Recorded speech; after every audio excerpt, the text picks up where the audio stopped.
Sa pagpapanatili ng kaayusan sa komunidad, naaresto ang isang 36 anyos na tulak ng droga sa isinagawang operasyon ng Valencia City Police Station sa Barangay Poblacion, Valencia City, Bukidnon.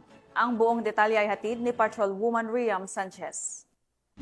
Nasamsam ang tinatayang 69,000 halaga ng shabu sa isinagawang bypass operation ng Valencia City Police Station, katuwang ang RPDU-10, 1003rd Maneuver Company, RMFB-10 at City Anti-Drug Special Unit sa Barangay Poblacion, Valencia City, Bukidnon.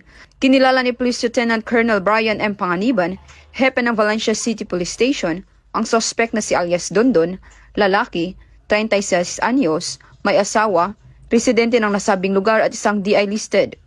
Nakumpiska mula sa suspect ang tinatayang 10 grams ng hinihinalang shabu na may standard drug price na 69,510 pesos at iba pang mga paraphernalia.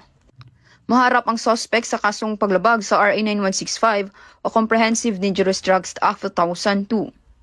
Mula dito sa Camp Capistrano, Busa, Cagayan de Oro City, ako ay inyong Police News Network correspondent, Patrolwoman Riam Sanchez, alagad ng batas, tagataguyod ng Balitang Pulis.